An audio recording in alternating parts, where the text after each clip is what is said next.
আজ 28 মার্চ শনিবার। Hey guys, তোমরা সবাই কেমন আছো? আশা করি তোমরাও ভালো আছো আর তোমাদের ভালোবাসা এবং ভগবানের আশীর্বাদে আমিও অনেক অনেক ভালো আছি।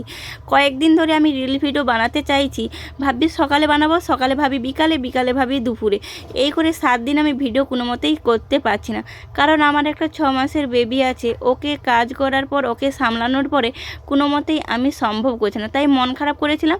তোমাদের দাদাভাই বললো যে তুমি ভিডিও বানাতে ভালোবাসো যখন, মন খারাপ করে কোনো লাভ নেই, তুমি আজ থেকে বাড়িতে যেই টুকিনাটি কাজগুলো করো সেটা ব্লগ ভিডিও হিসাবে তুমি ব্যবহার করতে পারো।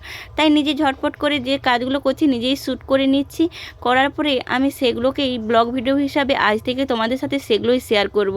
তোমরা প্লিজ আমাকে সাপোর্ট করো। ভাববে যে রিল ভিডিও বাদ দিয়ে এখন ব্লগ ভিডিও করছি দিদিভাই। হ্যাঁ, আমি বাড়ির যে কাজগুলো করি সেগুলোই তোমাদের সাথে শেয়ার করব, কারণ আমার ছোট বেবিকে সামলাতে হয়। তো তোমরা না ভালোবাসা দিলে আমি এগিয়ে যেতে পারবো না। তো প্রথম থেকে শেষ পর্যন্ত তোমরা দেখো আর আমাকে সাপোর্ট করো। আর আমার ভিডিও কেমন হয়েছে তোমরা অবশ্যই কমেন্ট করবে। আজ থেকে তোমাদের সাথে ছোট ছোট ব্লগ ভিডিওই বানাবো। বাই।